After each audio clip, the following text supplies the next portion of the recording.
Alors voici un graphique pour mieux expliquer ce que je viens de calculer. Donc le croisement entre l'offre et la demande nous permet de déterminer le prix d'équilibre P étoile et la quantité d'équilibre Q étoile. On a trouvé que P étoile était égal à 20 et Q étoile était égal à 40. Donc on sait que le surplus des consommateurs, c'est le triangle en haut ici qui est en dessous de la courbe de demande et en dessus de la droite de prix. Alors pour déterminer ce surplus, il nous faut le prix de réserve qu'on a calculé et qui est égal à 40. Donc on sait que la formule qui permet de calculer l'aire de ce triangle-là est la base fois la hauteur sur 2. Alors la base, c'est cette distance-là. La hauteur, c'est cette distance-là. Et on divise par 2. Donc le surplus va être égal à la base, qui est égale à 40, fois la hauteur. La hauteur de ce triangle-là, c'est 40 moins 20. Donc c'est 40 fois 40 moins 20 qui est divisé par 2, qui nous donne 400. Pour déterminer le surplus des producteurs, on sait que c'est l'aire, ici, c'est le triangle en bas. Donc ce triangle est compris entre, c'est-à-dire il est en dessous de la droite de prix et en dessus de la courbe de demande. Alors pour calculer l'aire de ce triangle, on a besoin de déterminer l'équivalent du prix de réserve chez le consommateur qu'on a appelé P' et qu'on a calculé et qui est de 4. Donc pour déterminer le surplus des producteurs, on a la base qui est toujours la même, c'est-à-dire 40. La hauteur, c'est la distance qu'il y a entre ça et ça, donc c'est 20 moins 4. Et donc ça nous permet de calculer le surplus des producteurs qui est égal à 320. Alors, à quoi sert le surplus? Comment le mettre en œuvre? Donc, pour rappel, on sait que le surplus des consommateurs mesure l'avantage net total des consommateurs.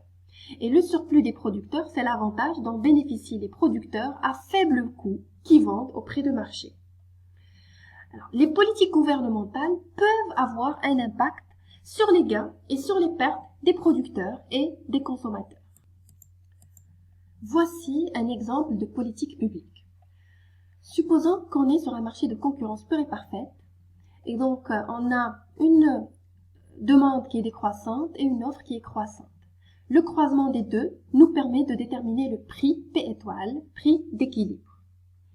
Supposons que, et donc une quantité Q0 qui est celle d'équilibre. En haut, on a le surplus des consommateurs et en bas, on a le surplus des consommateurs, des producteurs. Supposons que l'État décide d'intervenir et d'interdire aux producteurs de vendre à un prix supérieur au prix Pmax, représenté par la droite rouge.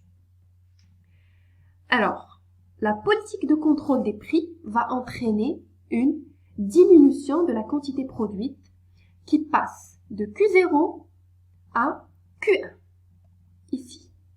D'accord? Alors, la demande étant ici, elle est supérieure à l'offre, donc on a un excès de demande par rapport à l'offre qu'on a appelé tout à l'heure pénurie. Alors, quelle est la conséquence pour les consommateurs? Donc, pour les consommateurs, ceux qui peuvent toujours acheter, je rappelle que ici c'est le surplus des consommateurs. Lorsque le prix passe à Pmax, le surplus des consommateurs devient compris, c'est-à-dire en dessus du prix Pmax et en dessous de la courbe de demande. Donc, qu'est-ce qu'on va avoir pour les consommateurs? Alors, la première chose, c'est le rectangle A. Le rectangle A, c'est c'est les consommateurs qui peuvent toujours acheter le bien, mais qui bénéficient d'un prix inférieur. c'est des consommateurs qui auparavant payaient P étoile et maintenant ils payent P max, qui est inférieur à P étoile. Donc, ils ont un surplus qui est équivalent à plus A. Du fait que la quantité qui est échangée sur le marché est passée de Q0 à Q1, certains consommateurs ne trouvent plus le produit. Ils ne peuvent plus se procurer le produit. Et donc, leur perte est équivalente au triangle B. Maintenant, qu'est-ce qui se passe pour les producteurs?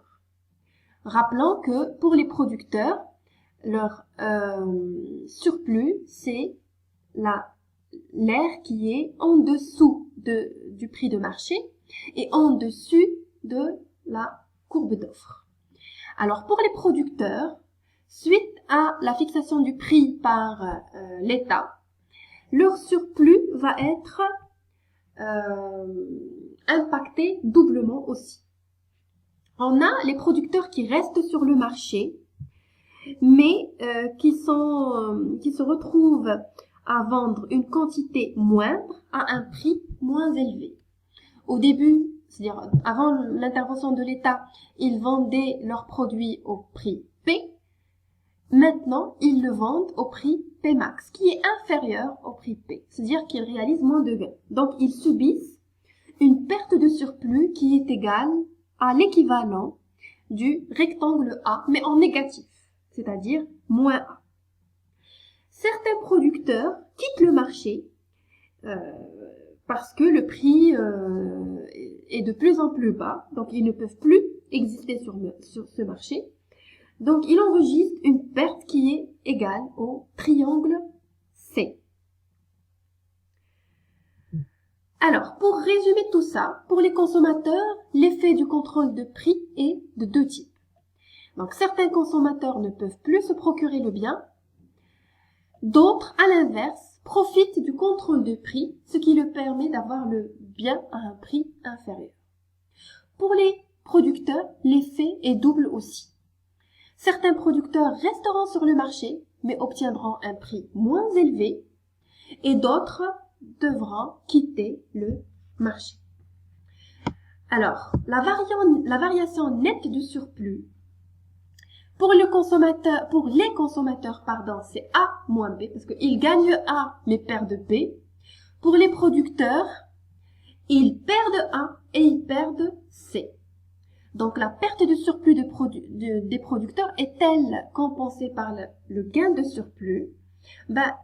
Pour répondre à cette question, il suffit de faire la somme des deux. Donc, la variation du surplus total, c'est quoi? C'est A moins B plus moins A moins C. Donc, si on fait la somme, ça nous donne moins B moins C. Donc, qui est négative et ça représente une perte sèche.